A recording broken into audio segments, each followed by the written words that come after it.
Sahabat SDA, balik lagi di podcast Air, mengelola air untuk negeri. Persembahan Direktorat Jenderal Sumber Daya Air dan Kementerian PUPR. Bersama dengan saya Nami. Dan saya tidak lain tidak bukan suara Andika Emil.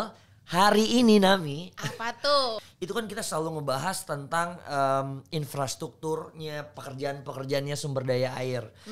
Mulai dari bendungan, irigasi, embung, pengaman pantai, sungai, penyediaan air dan banyak lainnya. Betul. Tapi sejujurnya kamu tuh masih penasaran gak sih khususnya sama teknologi di balik infrastruktur tersebut? Tentu masih dong, masih banyak pertanyaan-pertanyaan tentunya yang pengen banget hari ini dibahas ya Suara. Betul, khususnya apalagi kan peralatan-peralatan yang digunakan sama Dijen SDA ini kan kalau di lapangan tuh peralatannya heboh ya. Benar, canggih. canggih. Nah udah pasti teknologinya pun juga harus canggih dong. Betul. Dan orang yang mendesain teknologi tersebut dan mengoperasikan itu gak boleh sembarangan Nami. Betul, harus yang qualified banget ya. Betul. Kita akan mengundang sosok di balik teknologi-teknologi infrastruktur SDA tadi.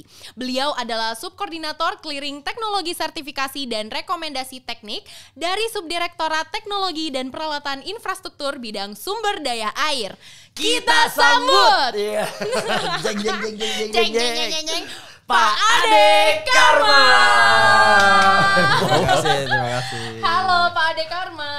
Berkaitan sama yang namanya inovasi tadi nih Pak, ceritain dong Pak, inovasi apa nih yang udah diterapkan sama Dijen SDA khususnya yang di bawah bidangnya Pak Ade Karma? Ya, kalau inovasi-inovasinya mungkin semuanya sesuai dengan yang target tadi. Ada target untuk bendungan ya, untuk tampungan air gitu ya, untuk tampungan air. Inovasinya mungkin untuk ke arah operasionalnya harus mudah dilihat si kenaikan airnya. Lalu kalau misalnya dia terlalu tinggi kenaikan airnya, dia otomatis buka ada bukaan si bendungannya. Nah itu perlu dibuat inovasi tersebut. Lalu ada terkait air baku. Sekarang ini air baku menggunakan perpipaannya. Terkait perpipaannya, kalau biasanya kalau kita ngalirin pipa ya, di sini dialirkan, di sebelah sini itu kebagian yang paling kecil di ujung gitu. Nah sekarang bagaimana caranya si pipa ini sama keluar yang di sebelah sini, dikeluar di sini sama dengan yang di ujung. Nah itu yang disebut dengan JIAT ya, jaringan irigasi air tanah melalui perpipaan. Itu air baku juga untuk irigasi maupun air baku untuk air minum. Nah itu disiapkannya ya untuk masyarakat. Lalu yang terutama sekarang ini kan kita hujan terus ya. Hujan terus, lalu bencana banjir, longsor itu. Nah ini kita kerjasama dengan BMKG, kerjasama dengan Lapan, kerjasama dengan institusi lain, termasuk dengan luar negeri ya, dari Belanda itu membuat flood early warning system. Nah, jadi kita bisa tahu 10 hari ke depan itu kejadian banjir itu kapan sih di hari keberapa gitu. Bisa diprediksi sehingga kita bisa persiapan. Kalau misalnya mengenai smart city nih ya, pasti sahabat SDA semuanya udah pada tahu kan tentang smart city atau udah pernah dengar ya. Tapi saya sempat intip ya Pak, kalau misalnya salah satu inovasi SDA itu ada yang namanya Smart Water Management System atau SWMS. Nah, itu apa sih Pak?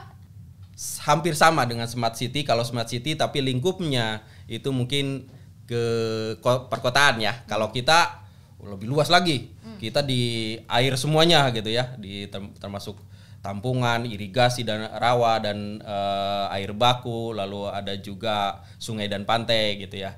Nah ini Smart Water Management System ini sebenarnya peningkatkan teknologi kita gitu ya, menggunakan teknologi informasi dan komunikasi. Jadi kita itu harus terhubung dari hulu ke hilir. Dari mulai kita memprediksi hujan, lalu turun ke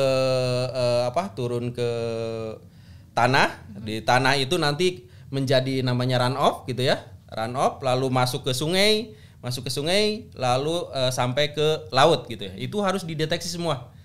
Dideteksi. Nah, ini kita tidak bisa mendeteksinya dengan cukup melihat ini tingginya sekian milimeter gitu ya. Tidak bisa dikira-kira lah gitu ya.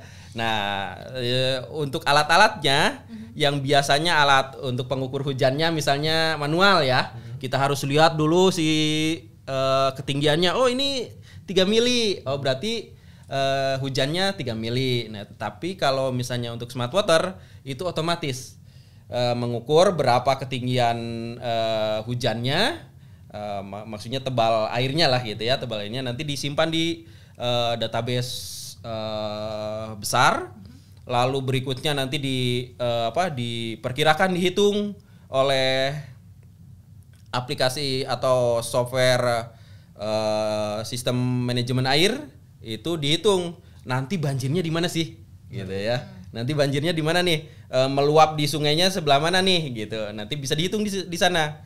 Nanti sampai dengan pantai pun ada juga perhitungan bahwa kalau misalnya dia membawa sedimen, dia larinya kemana tuh sedimen gitu. Itu diprediksi juga oleh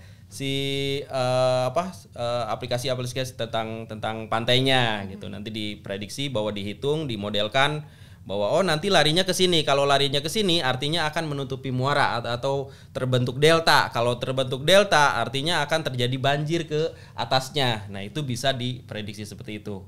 Jadi semuanya based on sistem informasi, based on teknologi komunikasi, termasuk IoT ya di sana, Internet of Things-nya gitu. Jadi si datanya dikirim melalui Bluetooth, dikirim melalui internet, dikirim melalui macam-macam. Tapi kalau untuk yang di kita ada tahapan-tahapan, misalnya audiensi teknologi. Jadi audiensi teknologi itu teknologinya biarin aja swasta yang mengembangkan gitu, swasta yang meneliti gitu. Nanti mereka presentasi ke kita. Kita misalnya dia punya teknologi AWLR yang tadi untuk mendeteksi, lalu ada teknologi ARR, ada teknologi untuk mengukur besarnya cahaya matahari misalnya dan lain sebagainya.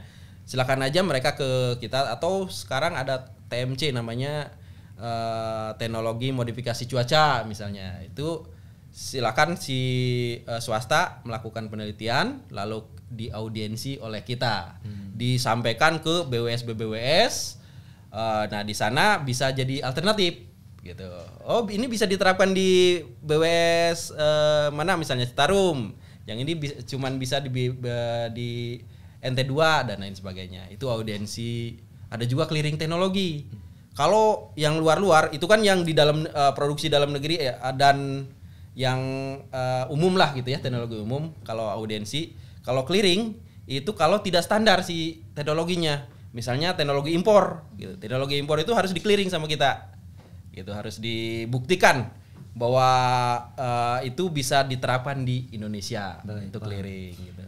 Pak, nah ini kan tadi kita udah ngomongin beberapa banyak infrastruktur ya. Pasti salah satu infrastruktur itu dia punya proses rancangan atau bahkan pengujian. Nah, Pak, kira-kira itu sampai bisa diterapkan itu berapa lama sih, Pak? Karena kan jumlahnya banyak ya infrastruktur yang ada di Indonesia. Betul. Nah, bisa dijelaskan, Pak? Ya, untuk prosesnya sebenarnya ada 3 ya. Proses untuk ini. Pertama proses inovasi, proses penciptaan lah gitu ya. Penciptaan kita sudah tidak nih di JNSDA. Udahlah swasta sama BRIN lah yang menciptakan.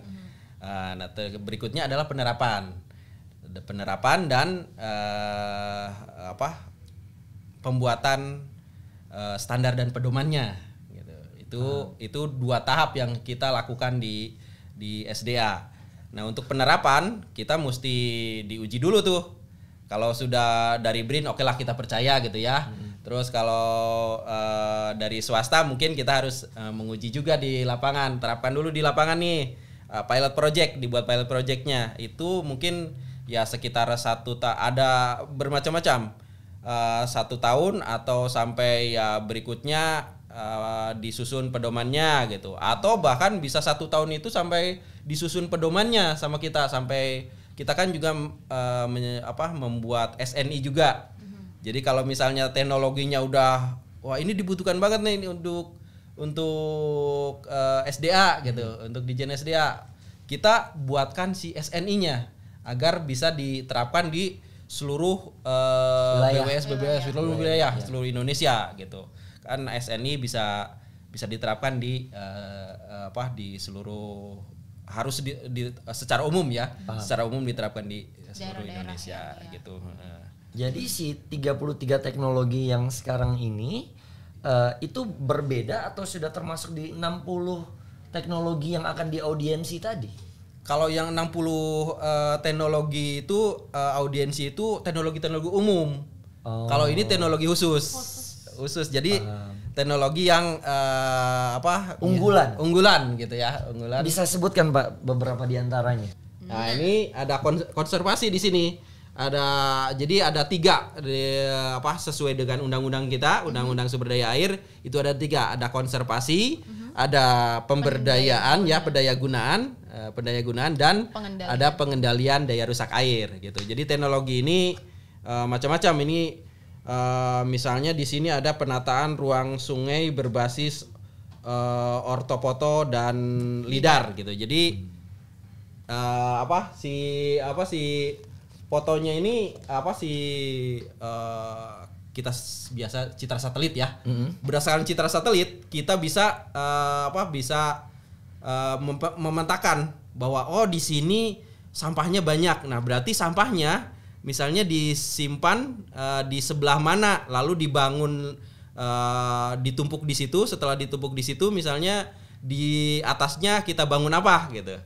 Biasanya ini di Citarum sudah diterapkan. Jadi si sampahnya itu dijadikan oxbow namanya. Oxbow itu di atasnya dibuat seperti perpustakaan atau masjid atau apa gitu ya di situ. Jadi dibuat tata kotanya dulu, lalu si sampahnya kita manage gitu, manage menjadi untuk menopang si infrastruktur yang ada di atasnya itu gitu. Sebelum kita tutup podcast ini nih, nggak berasa waktu juga akhirnya memisahkan kita nih.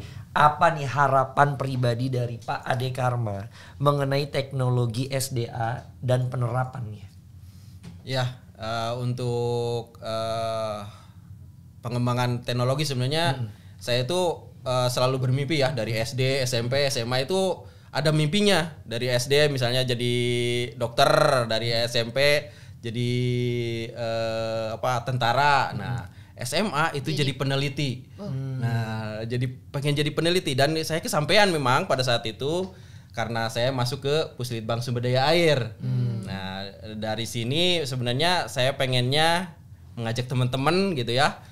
Ya tidak usah jadi peneliti yang serius, wah gitu ya, yang serius gitu ya. Yang penting setiap apa yang kita targetkan dari pimpinan, mungkin kalau kita ya di Gen SDA lah gitu ya, di Gen SDA butuh apa sih yang kecil dulu lah gitu.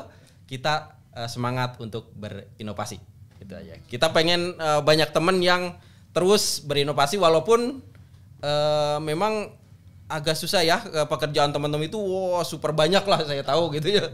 Tapi semangat itu pengen bareng-bareng kita selama di Gen SDA kita banyakin teman yang yang semangat berinovasinya makin tinggi. Luar biasa ya. Seru ya. Gimana nih sahabat SDA? Asyik banget ya, kita dari tadi udah ngomongin teknologi yang begitu banyak, sampai teknologi hati juga tadi ada masuk-masuk ya.